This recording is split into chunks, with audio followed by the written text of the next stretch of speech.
Now, some challenges for you. Jot these down. I'm going to go through them very quickly now.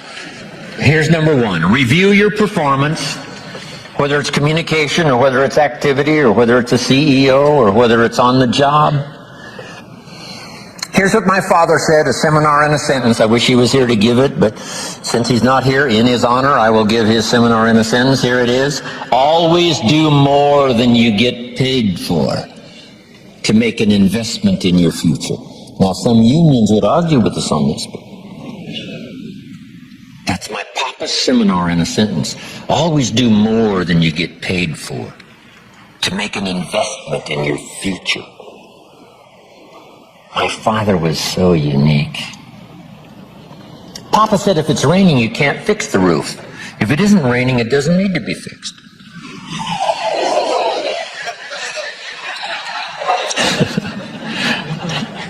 He was a grand old man. Wow, this guy. So review your performance, your language with your children. Just go over that and say, have I been too harsh and too strong, too stubborn? Should I learn to be easier, mix more compassion with the tough stuff I have to deal with? Yes. You know, prayer will help sometimes. If nothing else, dear God, help me say the right thing, not to ruin it all by poor communication. Here's the next on my list. Face your fears. You know, I don't know what challenges you might have in going over the stuff we've been going over in terms of amending your philosophy or going back and, redoing some stuff that you might have messed up. Face all your fears. That's how you conquer them. Don't dismiss them. Just face them. Say, here's what I'm afraid of. I wonder what I could do to change that.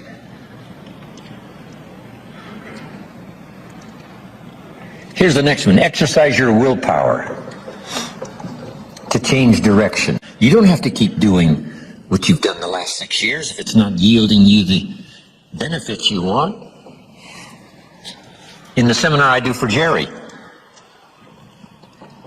my mentor helped me to review the last 6 years so I wouldn't repeat those errors the next 6. See, if you're a goose, you have no choice to do the next 6 like you did the last 6. But if you're not a goose, here's what you can do. Pick a new destination and start going that way. You say, well, I've done this for the last 2 years. I'll probably have to do it another 2. And the answer is no, not in a million years. Now, you can change one little degree at a time, or if you want to, you can revolutionize the whole thing. Who says you couldn't revolutionize the whole thing in a week's time and start a brand new direction that will most assuredly help you arrive in a brand new place a year from now, 3 years from now? No telling 5 years from now where you could arrive. Use your willpower to start the process. Just willpower to change a little or change a lot. Anybody can change. You don't have to repeat last year. Clean up the errors. Invest it now in the next year. Watch it make the difference. Here's the next one that's important. Parents have to do it. We ask our kids to do it, but we've got to do it. Admit your mistakes. Sometimes you have to admit them to others. Here's some of the best words in the English language. I'm sorry. The reason why those are good words is because it could start a whole new relationship. It could start 2 people going in a whole new direction. I'm sorry. Simple, easy. Not easy, but if you get this done, the turnaround can be dramatic. The early years can be big in payoff. And here's the big one. Admit your mistakes to yourself. You don't have to babble about them to everybody in the neighborhood. But it doesn't hurt to sit down and have a conversation with yourself and say, there's no use kidding myself. Here's where I really am. I've got pennies in my pocket and I've got nothing in the bank. That's what I said after the Girl Scout left my door. I had a conversation with myself. And I said, I don't want this to happen anymore. Next, refine your goal. I don't know what ambitions you've had up until now, but this weekend would be a good time to start the process. We're going to talk about our goals workshop before our session is over this weekend. Maybe that will help stimulate you to set some higher goals, reach for some higher purpose, go for something beyond what you thought you could do. By the time this weekend's over, you might double, triple, quadruple the amount of goals, purpose, all the things you think you can accomplish. You could multiply that by 10 by the time we finish here on Sunday. Here's the next one, believe in yourself. Yes, you got to believe in God, and you got to believe in the community, and you've got to believe in the possibilities. You've got to believe in the economy. You've got to believe that tomorrow can be better than today. But here's the big one, believe in yourself. There isn't a skill you can't learn. There isn't a discipline you can't try. There isn't a class you couldn't take. There isn't a book you couldn't read. If it's written in some other language, you just get it translated and read it. Here's the next one. Ask for wisdom. This is communication of the highest source. Ask for wisdom. Ask for wisdom that creates answers. Ask for the wisdom that creates faith to believe things are possible.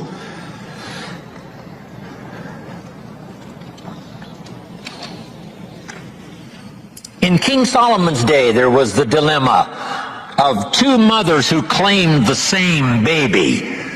And the question was, whose baby is this? This mother says, it's mine. The other mother says, no, it's mine. Solomon said, bring me the baby.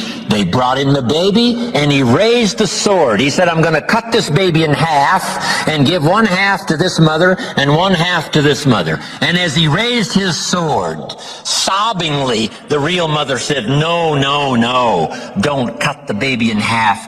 Give it to her, who was not the real mother. Solomon says, now I know who's the real mother. See, that is so wise.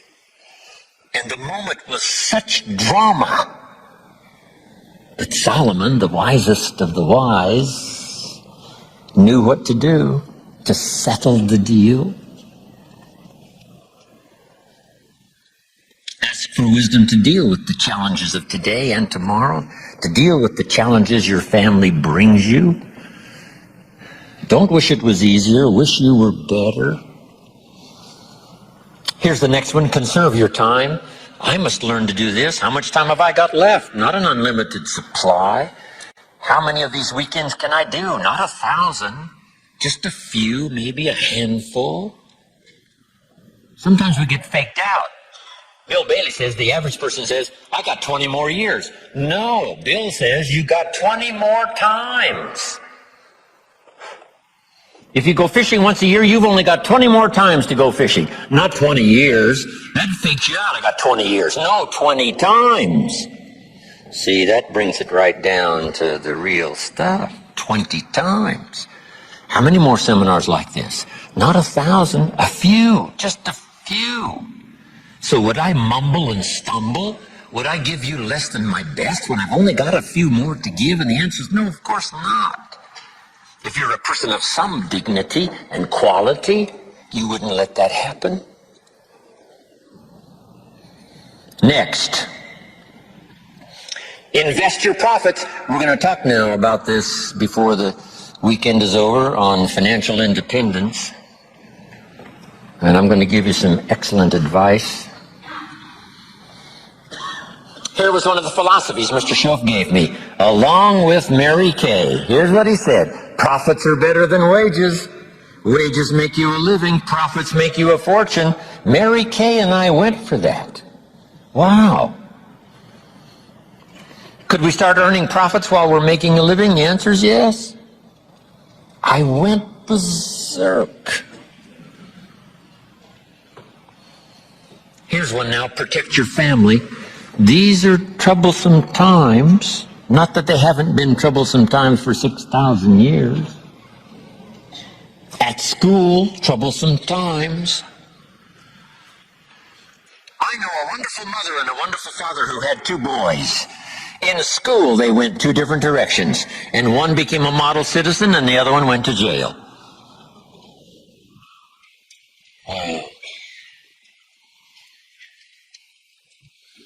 Protect your family as best you can from the hidden dangers, the lurking evil one. Here's the next one. Live with intensity. You might as well turn it up a notch or two after this weekend. Why not? Invest more of you in whatever you do. Be a little stronger, be a little wiser.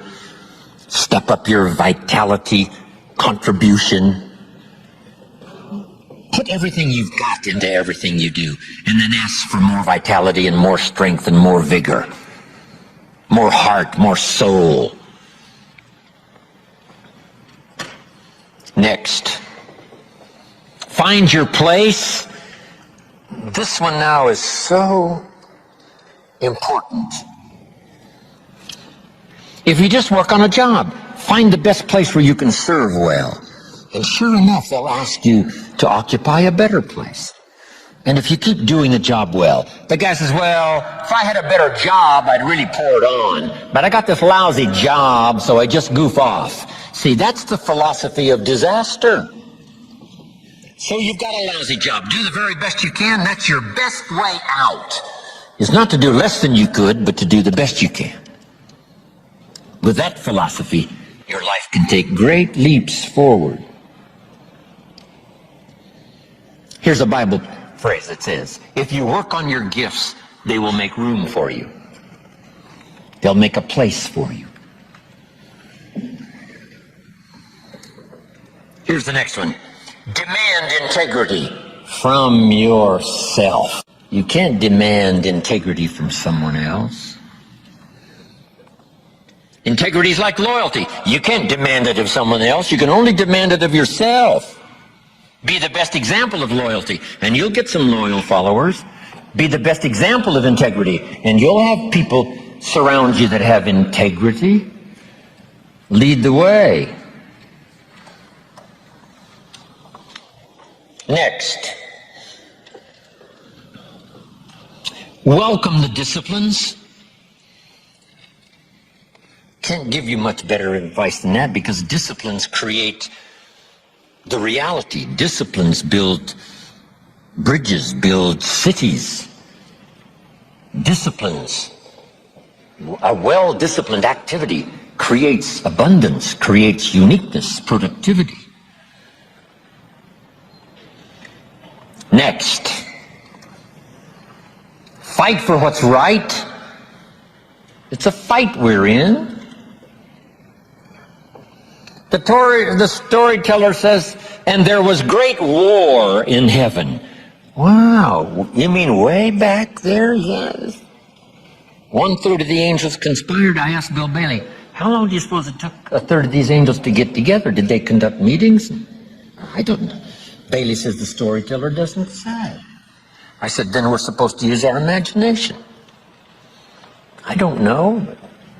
It does say finally the great war occurred, and the 2/3 prevailed and the 1/3 lost. One of the writers of later scripture, here's what he said: I fought a good fight. See, that's extraordinary to be able to say. I fought for my kids, and I fought for what was right, and I fought for my good health, and I fought to protect my company, and I fought for a good career that would bless my family. I fought a good fight. It's good to fight. The encroachment. Opposites are in conflict, and we're in the middle. And if you want something valuable, you got to fight for it. Then this writer also said, not only have I fought a good fight, and I'll finish with this, and I got a much longer list, but maybe I can cover these at another time. He said, I fought a good fight, and I kept the faith.